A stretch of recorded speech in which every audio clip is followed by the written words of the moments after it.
Got a flow of peace just moving through me. I thought I might record a video. And I want to talk about John St. Julian and synchronicity. And he, if you're at all familiar with John St. Julian, is a gentleman who is sort of the central engine, or the person most responsible for, I think it's called Feathers Tail Village in Tanzania, and it is a organization that is dedicated to helping children with the most severe disabilities. There's probably more to it. I don't know the exact mission statement. But he basically, from whole cloth, as I understand it, from the ground up, sweat of his brow, so to speak,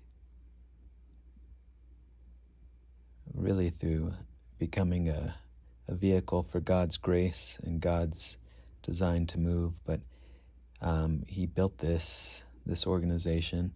He's a European man, I believe. I've tried to record this video before, and always, is he Dutch? I think he's Dutch. Is he German? Is he Scottish?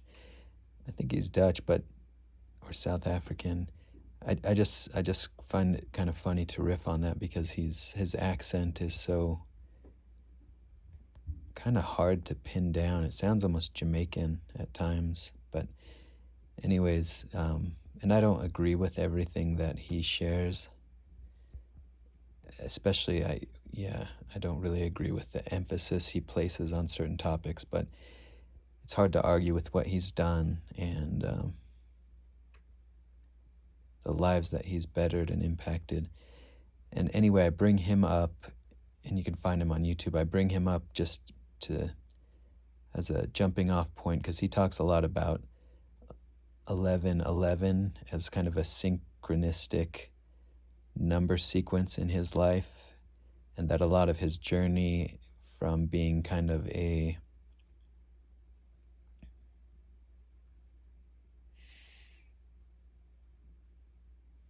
deadbeat feels like too strong of a word, but I just remember seeing videos where he talks about, he kind of came from being a little bit of a aimless, I think is a better way to say it, directionless, just kind of drinking, kind of just going through the motions of life, to where he is now, doing God's work, you could say, doing, what he's doing.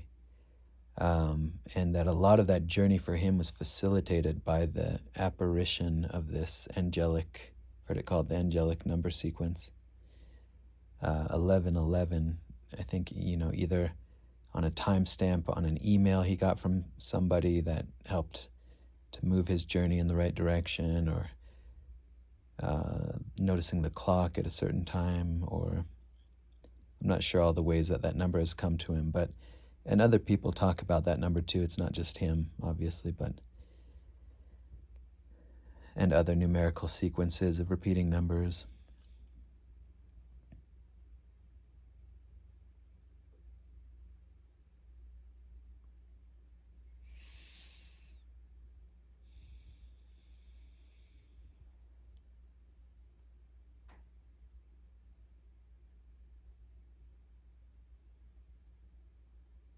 And so, do synchronicities happen? Absolutely, they happen. There's some events that are just so uncanny and so customized, tailored to one's own kind of inner symbol system and inner map of meaning, inner symbolic understanding of reality. There's some experiences that come along, that are just uncanny and can't be easily dismissed as like selection bias, or because you've primed your mind to see it. There's some that just kind of break through in such a unmistakable way that I feel comfortable saying they do exist. But there are dangers inherent in going down that road. I've experienced firsthand. I've seen that it can become very slavish. You can become sort of enslaved to these signs from the universe, these winks, these nods of acknowledgement from the universe. If you come to need them, or if you start to prioritize, if the decisions in your life, the big decisions in your life are dependent upon receiving a sign, and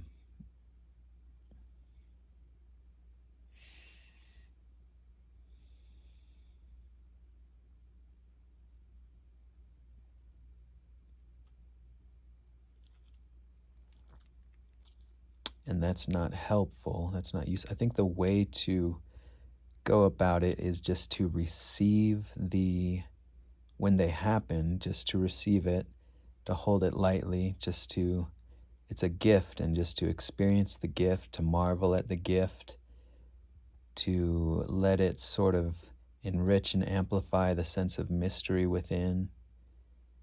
But you don't control it. You're not in control of the process. That's where I think can go off the rails. With OCD,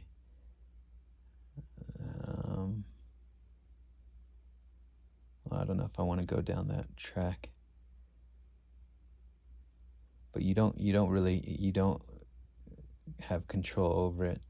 You can be open to it. You can even, I think, probably ask God for reassurance and signs, but you don't really control the process. And it can come to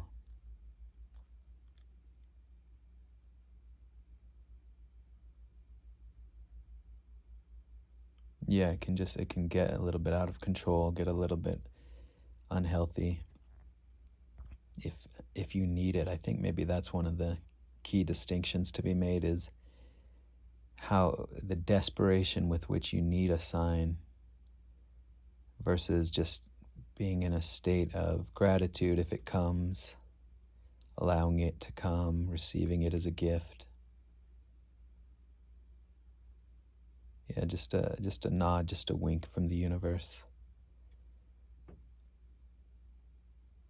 Let me think if there's more I want to say about that.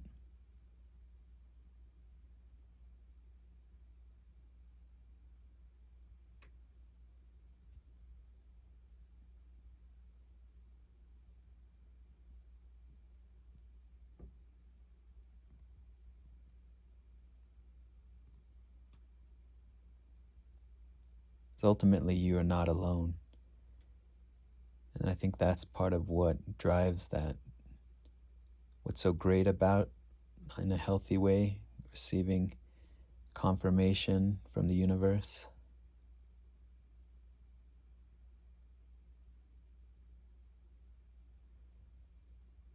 is just the feeling of being accompanied from a higher octave,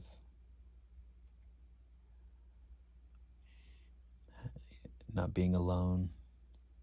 But I think that can also drive the desperation too, of needing that reassurance.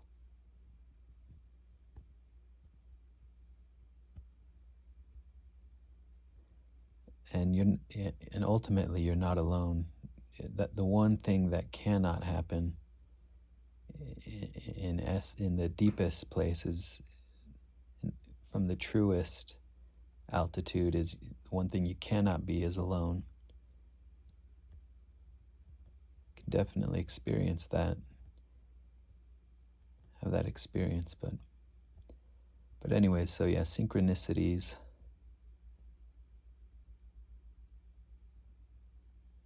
Just a few thoughts.